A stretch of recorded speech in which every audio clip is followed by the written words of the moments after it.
Hey bitches, welcome to episode 45 of Roll for Girl Dinner, where we let the dice answer the age-old question, what should we have for dinner?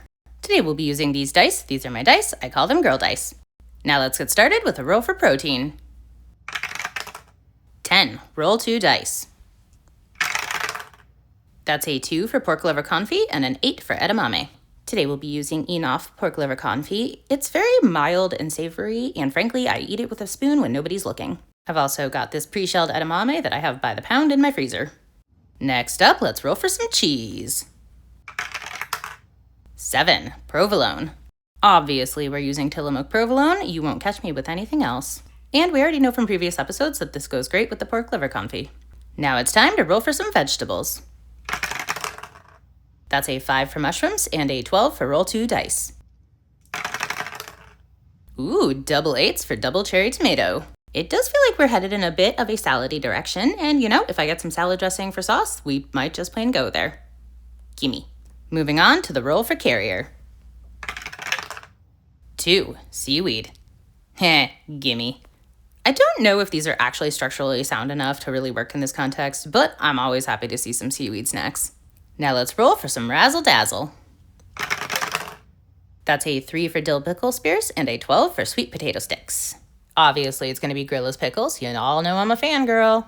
Honestly, it takes all of the restraint that I have to not have the entirety of the Razzle Dazzle list just be various pickles. But today, I will also be trying these sweet potato sticks for the first time. I'm really excited about these. I found them at Costco a couple weeks ago, and I have been waiting to roll for them because I love sweet potatoes, and it just seems like a natural fit for me. Time to get saucy with the roll for sauce. 8. Scotch Bonnet. Well, this is my favorite hot sauce. It's The Real Ting by Herb & Farm here in Seattle, but I don't know that it's going to go with anything. Now let's wrap this up with a roll for sparkling water. 2. Passion fruit. Luck may have left me on red, but I still unapologetically love them. I just won't say their name correctly.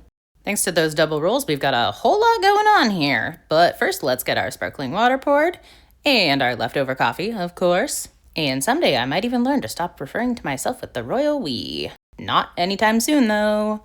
Whatever, let's dig right in with these sweet potato sticks and see how they are. I definitely expected them to be crispy, and they're actually kind of sticky. They have the texture of fruit leather, I guess, is the best way to describe it, and I don't like fruit leather. They taste great. I mean, the ingredients on the package are just sweet potatoes. There's nothing else in here, but I guess they're dried, and it's not really my thing. I don't hate them, but I'm never gonna reach for them, and they'll stay on the list until they're gone, so you'll see them again. Maybe they'll grow on me, I don't know. All right, time to move on to some stuff we know I like. Come here, pork liver confit. This, of course, I already know goes quite well with the provolone cheese, and even though it's a pretty mild flavor, it's still quite pleasant. And honestly, I think that mild but quite pleasant kind of just describes this meal overall. I mean, I think the issue here, though, is that it's a bunch of stuff that I like, but it's a bunch of stuff that I usually have with much stronger flavors. Like the pickles and the hot sauce aside, because those are obviously strong flavors. This is just a thing that's missing the main event. Now, I was extremely surprised when I tried the hot sauce with the pork liver confit. I thought that was going to be terrible, and I thought I was going to make an ugly face about it, and I actually really liked it. They go together really well, and that was completely unexpected. The pork liver confit also went surprisingly well with the seaweed. I think the saltiness of the seaweed really helped bring out a bit more flavor, and that was good and all, but I just feel like everything on this plate kind of deserved better.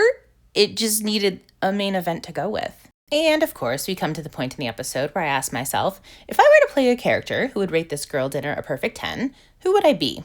Allow me to introduce Jira Leor, who just so happens to be the most scrappy little ranger in the land. I mean, she had no choice but to be scrappy after she was abandoned as a child in the woods, and what's a little girl to do alone in the woods but adapt? Become one with the beasts, learn to hide in the shadows of the trees, find some vines to swing on, realize those vines were not as strong as they looked, and spend the next several weeks nursing broken bones. Normal little kid things. As she grew, though, the particular part of the forest that she lived in started to become a route for caravans. First, just the most desperate of merchants, and then, as the path became well-worn, more wealthy merchants and even nobles began to travel through. One day, a caravan of particularly wealthy aristocrats came through, and they were, unfortunately, attacked by a pack of wild boars. You really have to be careful where you stop to rest. You can't just stop anywhere when there's wild boars hanging out. it is what it is. Very sadly, there were no survivors, but they left behind such interesting and wonderful things. That evening, she had the most wonderful feast of her life, adorned in the most extravagant gowns she could have ever imagined. And when the next caravan came through, she may have pretended to be the only survivor of that last group, ever so grateful for the rescue and transportation to the nearest city. With the recovered riches and finery, it couldn't be that hard to work her way into nobility, could it? Well, it would be an adventure to find out. If I was her, I would rate this a perfect 10. As it is, I, Kendra, rate it a 6.5. This is my meal. I call this girl dinner. Girl dinner. Girl dinner.